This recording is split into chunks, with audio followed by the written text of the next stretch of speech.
I never thought I'd have a story like this to tell.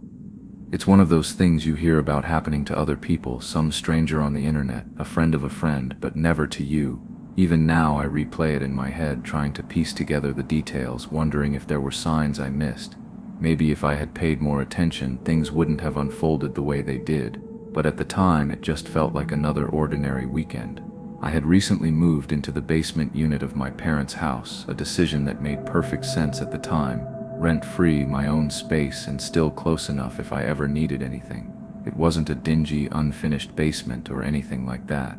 It was a fully functional living space with an open layout, a small kitchen connected to the living room, a bedroom, and a bathroom. Cozy, private, exactly what I wanted. The best part? It had its own side entrance, meaning I could come and go without feeling like I was still living under my parents' roof. There was a stairway leading up to the main house, separated by a door I usually left unlocked when my parents were away. It just made things easier, like grabbing food from the bigger fridge upstairs or doing laundry without fumbling for keys. And this weekend they were out of town. No rules, no interruptions, just a weekend to myself. Or at least that's what I thought. Looking back, I don't know if I should have been more careful. Maybe I was too comfortable, too secure in the idea that nothing bad ever happens in familiar places. But that weekend, I learned how quickly that illusion can shatter. It didn't feel like a night that would stick with me. Just one of those casual hangouts with friends, the kind that blur together over time. I had invited Mark and Jordan over. Nothing wild, just a few drinks, a hockey game on in the background, and music loud enough to remind me that for once, I had the place to myself. No parents upstairs, no need to keep my voice down. The basement felt like the perfect setup for nights like this. The couch was massive, the kind you could sink into for hours. It wrapped around the room in a way that made it easy for us to stretch out, half watching the game, half talking about nothing. I wouldn't say I got drunk, not in the way that leaves you regretting everything the next morning. But there was definitely a buzz, the kind that makes the night feel lighter, like nothing outside that room really mattered. At some point we decided to call it. Mark and Jordan weren't in any state to drive, and honestly that couch could have fit a whole extra person if needed. They crashed right there in the living room, and I went to my bedroom, feeling the slight heaviness of alcohol settling in. Before I climbed into bed, I locked my bedroom door. Always did.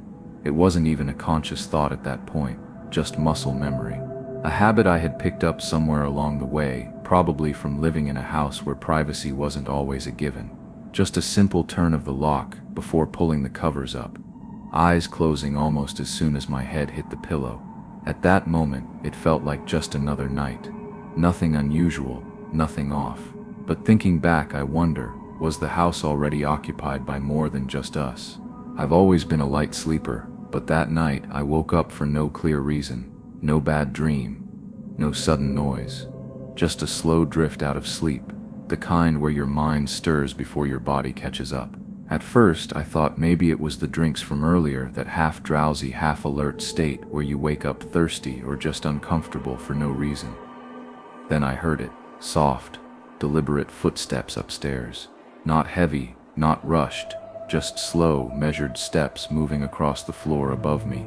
It barely even registered as something strange at the time. The logical part of my brain filled in the blanks. One of the guys must have woken up, maybe looking for water or just wandering groggily. The fridge upstairs had better options than the mini fridge down here, so it made sense. I closed my eyes again, ready to drift back off. But then came the second sound, the quiet twist of my bedroom doorknob. It wasn't frantic, not like someone trying to force their way in. It was a slow turn, careful, almost hesitant, like someone wasn't sure if they should open the door. Even then I didn't overthink it. Mark or Jordan, still half asleep, probably confused about where they were. Maybe they forgot which room was mine, or thought the bathroom was in here. It wasn't worth getting up for. I stayed still, eyes shut, waiting for them to realize their mistake and move on. The doorknob stayed quiet after that. No knocking, no further attempts. After a few minutes, I let myself relax again, convincing myself it was nothing. I had no idea how much I'd regret that later. Morning came too fast. That kind of groggy, slow-moving morning where everything feels just a little off, like your body is awake before your mind has fully caught up. The basement was quiet except for the hum of the mini-fridge and the occasional creak from the house settling above. Mark was already gone, no surprise there. He was always the type to get up early, even after a night of drinking. Jordan, though, was still sprawled out on the couch, half buried under a blanket, blinking up at the ceiling like he wasn't quite ready to face the day yet. I didn't think much about last night until I was standing in the kitchen waiting for my coffee to kick in. The memory of my bedroom doorknob turning flickered back to me, but it still didn't seem like a big deal. Just a weird random moment in an otherwise normal night. So while Jordan sat up, rubbing his face like he was still trying to shake off sleep, I casually asked him if he had tried opening my door last night. He just frowned, barely thinking before answering. Didn't think so, didn't really remember, said he was pretty out of it. I almost dropped it right there, but then he mentioned something else, something I probably should have paid more attention to. He mumbled that at some point in the night he thought he saw someone moving near the stairs. Not full on awake, not enough to really process it, just this passing moment where he opened his eyes, saw a shape, and then went right back to sleep. Probably just me, he figured. I laughed it off. We'd all been drinking, and when you wake up in that hazy, half-conscious state, shadows can play tricks on you. At least, that's what I told myself. It was easier to believe that than to consider the alternative. That night felt quieter. Maybe it was just in my head, but after Jordan left, the basement felt different. It wasn't like anything was obviously wrong. The same dim lighting, the same worn-out couch, the same hum of the fridge in the background. But there was this undercurrent of something I couldn't quite shake, like the feeling you get when you suddenly remember you left something important behind but can't figure out what. I went about my usual routine, moving on autopilot, grabbed a snack, scrolled mindlessly on my phone for a bit, then got up to switch off the lights. That's when I noticed it.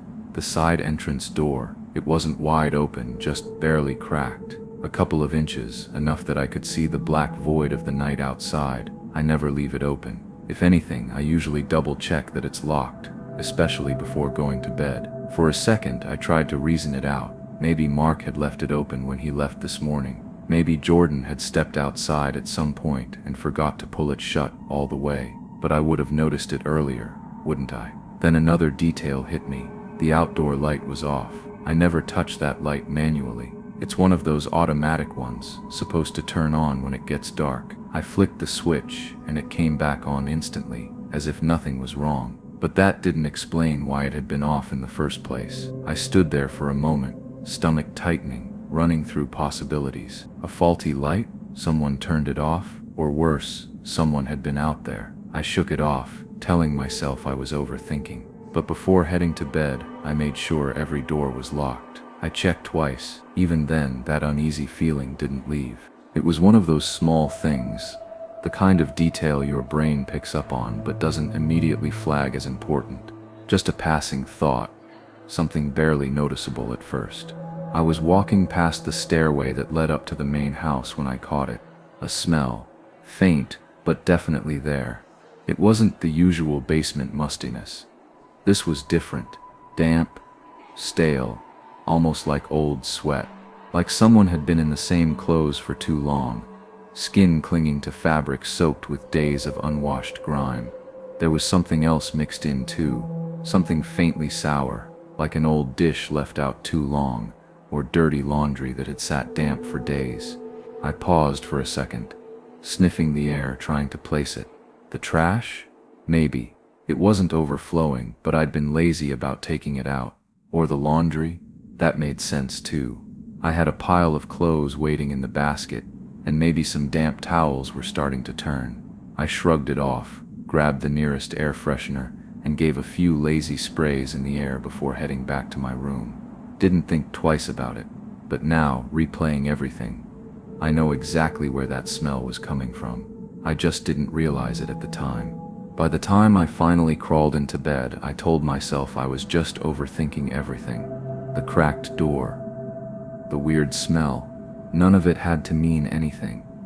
I had checked all the locks, made sure everything was shut tight. There was no reason to feel uneasy. I put something on in the background, one of those shows I'd seen 100 times, the kind that filled the silence without needing my attention. It helped a little, at least, enough for me to start relaxing. My body was tired, but my mind was still running through the night's little oddities, trying to smooth them over with logic. Then I turned the TV off, and I heard it again. Soft, deliberate, movement upstairs. Not the usual creaks or shifts a house makes when it settles. This was weight shifting, footsteps, someone moving. I went completely still, every muscle tensed, straining to listen. But the moment I focused, the sound stopped. Like whoever or whatever was up there knew I was listening. My pulse thudded in my ears. I held my breath, waiting for something, anything, to confirm what I already knew deep down. Maybe I was psyching myself out. Maybe it was just the heater kicking in, or some animal outside making noise. And then my doorknob moved. Not a hesitant touch, not a mistake, a firm, slow twist. It didn't rattle like someone blindly reaching for the wrong door in the dark. It felt intentional, like someone was trying. I didn't move. I barely even breathed. The doorknob had stopped turning. But that didn't mean whoever was on the other side was gone. They were still there. I could feel it. The way the air seemed to hang, thick and electric, like the moment before a storm. I reached for my phone slowly, careful not to make the mattress creak. My fingers felt clumsy, stiff, as I pulled up the dial pad. 911. I pressed call and lifted the phone to my ear, swallowing down the tight knot in my throat. When the operator answered, I spoke in the softest whisper possible. I told them someone was in my house, that I was alone, that I was locked in my room, that I didn't feel safe stepping outside.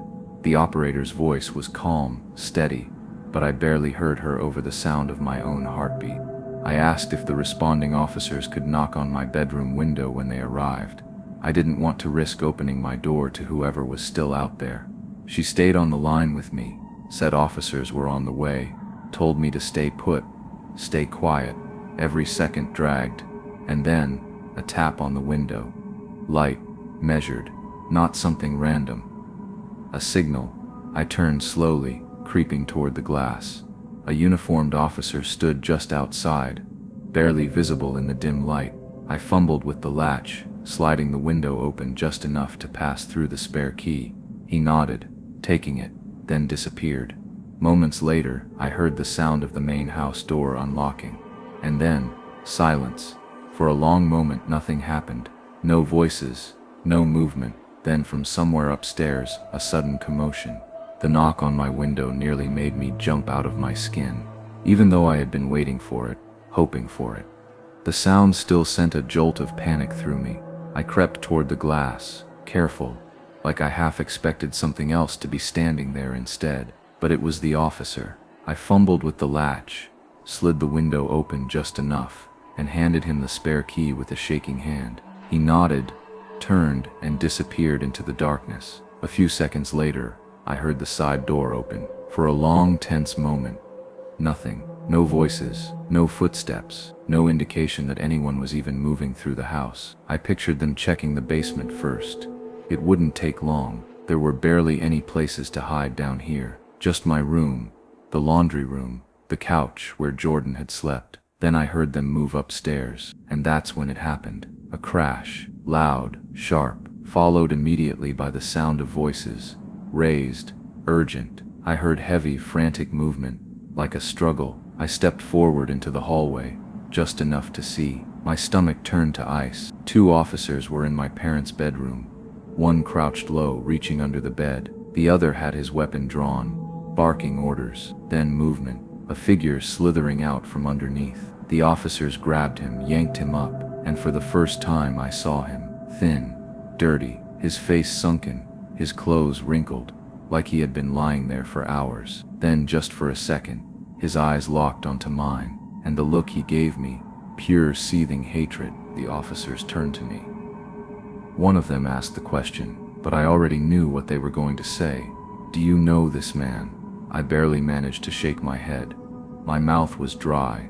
My brain couldn't process the sight of him. This stranger standing in my parents' house like he belonged there. The officers let him out. their grips firm on his arms. He didn't fight.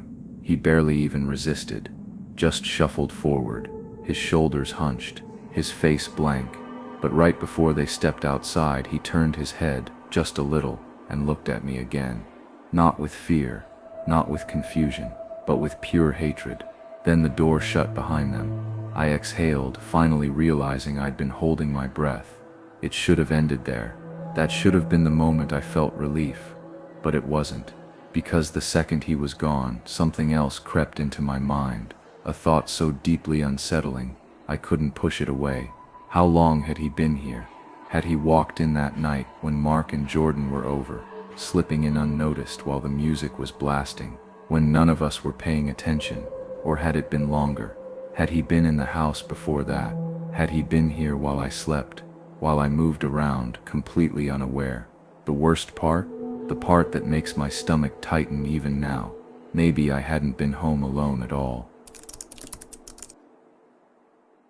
Nights like these always feel the same, the kind where time stretches, slow and uneventful, and you don't really notice how late it's gotten until the silence becomes too loud. That night was no different, just me and Bailey, home alone while my parents were out at the casino. It wasn't the first time I'd been left alone, and honestly, I liked the quiet, no interruptions, no one hovering over my shoulder, just me, my laptop, and an endless scroll of meaningless conversations and videos. I remember sitting there, half distracted, mindlessly clicking through different tabs, when Bailey's bark cut through the air, sharp, urgent, the kind that makes your body react before your brain fully processes it. At first, I barely looked up. She barked at random things all the time. A squirrel running past the porch, a distant siren, even her own reflection sometimes. But something about this was different. Her whole body was stiff, ears perked, tail lowered. She was pressed against the living room window, staring out into the night like she was seeing something I couldn't. I told myself it was nothing, probably just a car door slamming somewhere down the block, maybe a neighbor walking home late. But the longer she stood there, unmoving, the heavier the air around me felt. There was something unsettling about the way she wouldn't look away, like she was waiting for something to happen, like she expected something to move. I don't know why, but I hesitated before turning back to my laptop. That sick, twisting feeling in my gut. It had started then, and I should have listened to it. I tried to shake it off, to pretend nothing felt off. I turned back to my laptop, fingers hovering over the keyboard. But the words on the screen blurred together. I wasn't really reading anymore. My ears were too tuned in, waiting, half expecting Bailey to start barking again, half hoping she wouldn't. The thing is, when you focus too hard on silence, you start to hear things. At least that's what I told myself at first. A shuffle, a soft thud, something faint, barely there, like the house itself was breathing. Houses settle all the time, don't they? The wind can make things creak. That's what I kept thinking. Had to be. But my body wasn't convinced. I sat up a little straighter, my pulse uneven. The feeling of being watched, that strange, skin-prickling awareness, crept in, though I couldn't explain why. It wasn't like I saw anything. It wasn't like I had proof that anything was there. But I felt it. Bailey's bark sliced through the air again, this time from the hallway. I flinched. Her nails scratched against the floor as she moved, her stance rigid. I swallowed hard. What was she hearing? Then I heard it. A knock. No, a tap. Soft, careful, deliberate. Like someone pressing their knuckles against the wall just enough to make a sound, but not enough to be obvious. I froze, every nerve in my body locking up. I strained to hear more. Nothing. Just thick, suffocating silence. The kind that doesn't feel empty but waiting. I tried to breathe, but suddenly, it felt like even that was too loud. For a moment, I actually thought I was overreacting. Maybe I was just wound up, imagining patterns in normal house sounds, tricking myself into thinking something was wrong when it wasn't. Maybe the tapping had just been my mind playing tricks on me. I almost let myself believe that. Almost. Then I heard the doorknob. It wasn't a loud noise. No banging, no forceful twisting, just a soft, measured rattle, barely there, but enough to make every hair on my body stand on end. The kind of sound that wouldn't wake a person in their sleep, wouldn't make a neighbor turn their head. The kind of sound made by someone who didn't want to be heard. My stomach dropped. That door led to the basement. Not the main entrance, not even a side door. The basement, hidden under the deck, out of sight, at the back of the house. You had to know it was there to even think about trying it. No one would stumble across it by accident. My breath caught in my throat. I stared at Bailey. She wasn't barking anymore, just standing there, rigid, staring toward the direction of the sound with her tail stiff and low. Not scared alert, like she was waiting for something to happen, like she already knew something I didn't. Then silence. Whoever was there had stopped, not walked away, not run, just stopped. And somehow that was worse. I don't know what I was expecting. Maybe nothing. Maybe just the darkness, still and empty, proving that I was being paranoid. But my body moved on its own. Slow, cautious steps toward the back window. My breath felt too loud in my ears as I reached up. Just enough to lift the blinds a fraction. A tiny gap. Barely enough to see. But I saw it. A shadow, low, shifting, slipping between the trees in the yard. Moving. Not just standing there. Not a trick of the light. Someone was out there. My fingers tensed against the window frame. It happened so fast I barely processed it. A shape, darting between the gaps in the branches. Gone in a second, but too distinct to mistake for the wind. My stomach twisted. I tried to reason with myself, maybe a neighbor cutting through, maybe some drunk guy from the street wandering the wrong way. But no one moves like that. No one weaves between trees with that kind of purpose.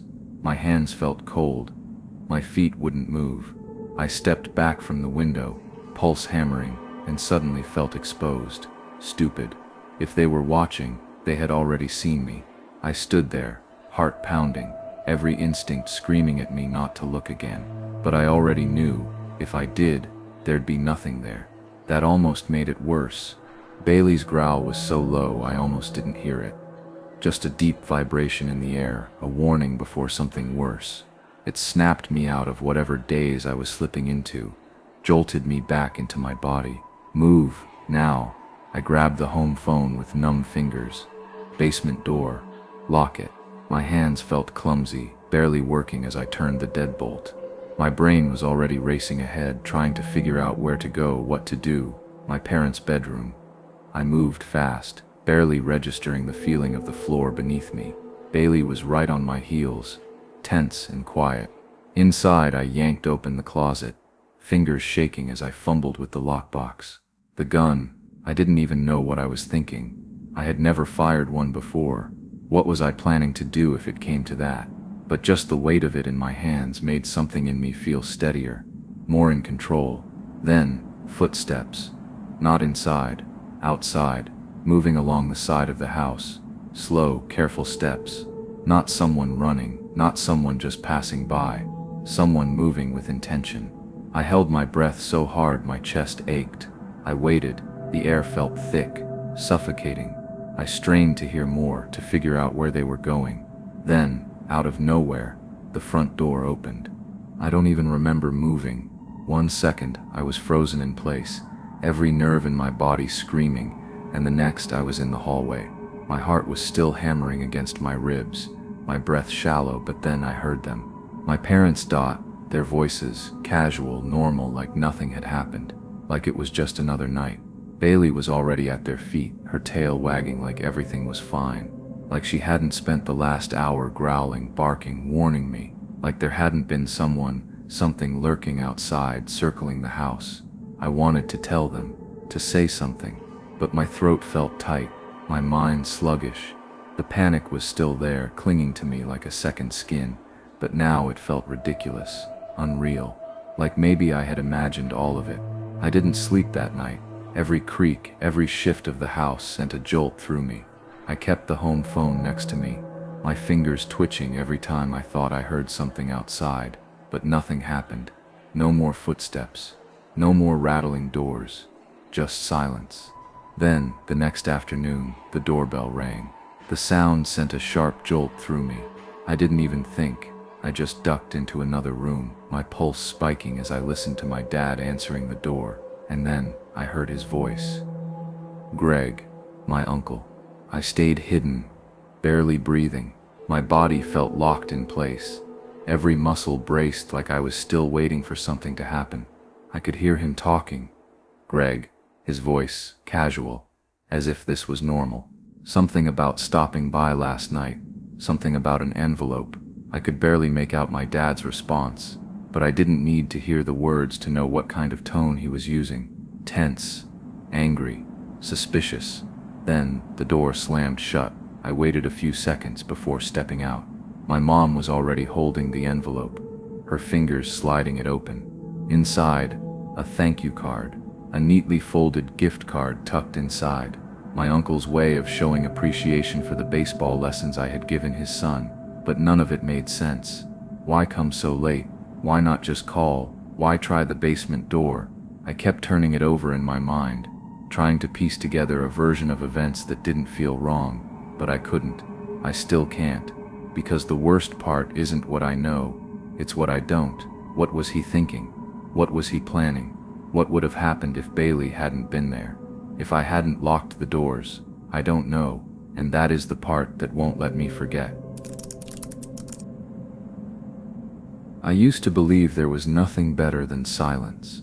The kind of silence that stretches wide and deep, pressing against your skin like a second layer. That's what drew me here, to Blackwood Hollow, a place where the world felt distant, where the noise of life couldn't reach me, a place where I could be alone, and for a long time that's exactly what I thought I was. The cabin was perfect, tucked away in the trees, its wooden frame aged by time but sturdy, reliable. The lake behind it shimmered under the sun during the day and turned to an endless pool of black at night.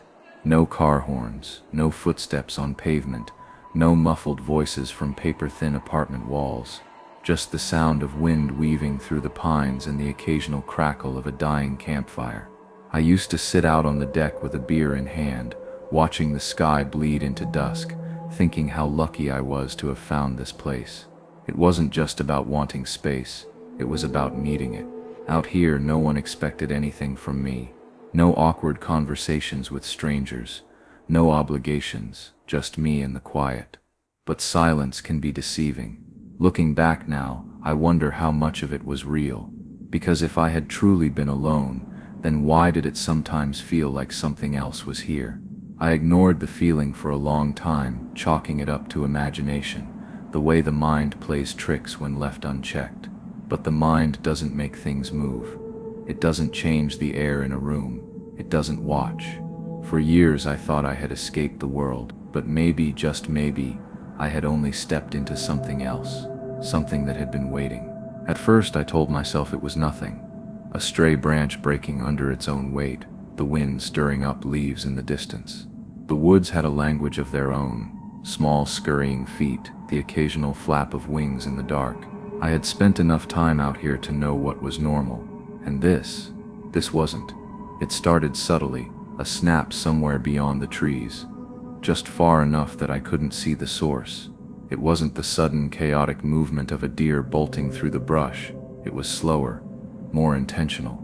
I tried to ignore it, convincing myself it was just my mind latching onto meaningless noises. But once I noticed it, I couldn't stop noticing it.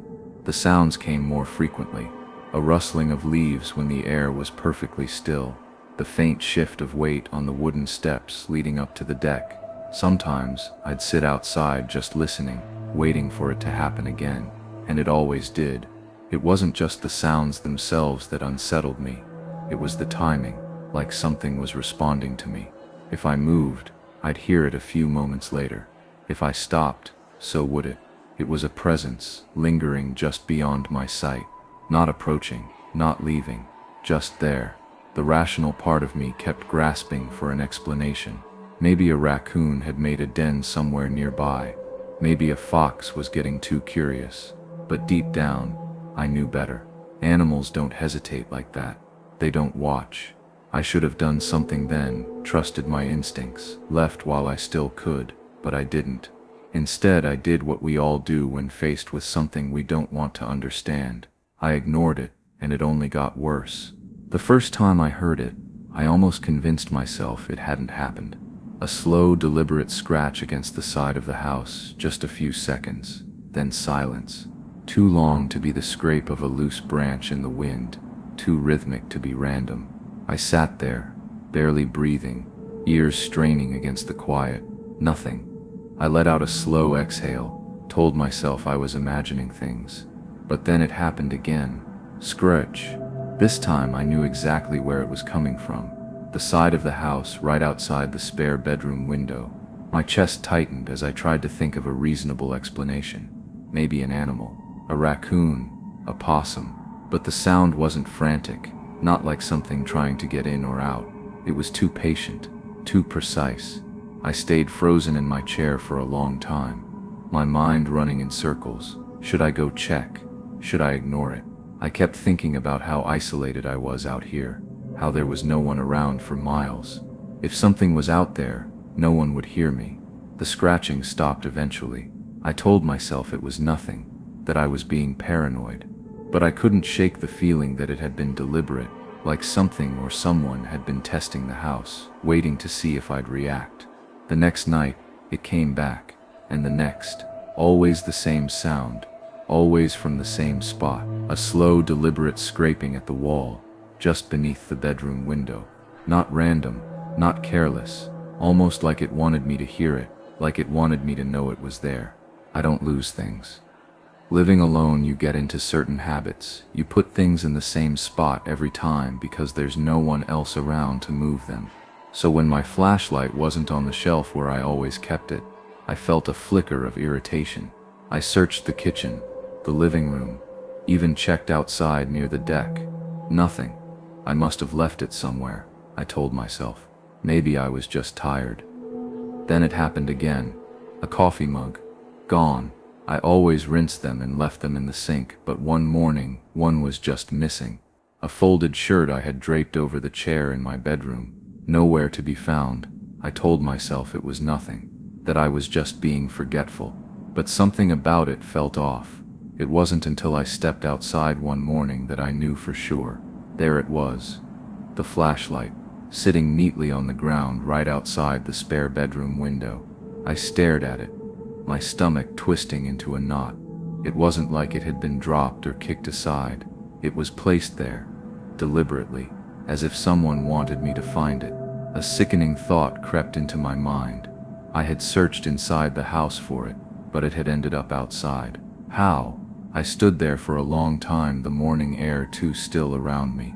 My eyes traced the tree line, the shadows stretching between the trunks.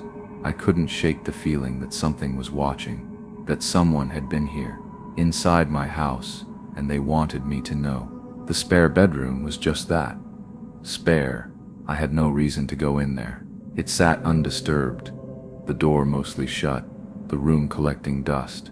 But that night, as I passed by in the dim hallway light, something made me stop. I don't know what it was. A feeling, maybe. A sudden awareness that something was off. I stood there for a second, listening. The house was quiet. Still, my pulse had picked up, a slow, uneasy rhythm in my ears. I reached out and nudged the door open. The room looked the same bed, the same untouched furniture. But then my eyes landed on the closet. The door, it was open. Not wide, just an inch, maybe two. Just enough to notice, enough to feel wrong. I knew I hadn't left it like that. I didn't even remember opening it in the first place. My chest felt tight as I reached for the handle, my fingers hesitating just before touching it.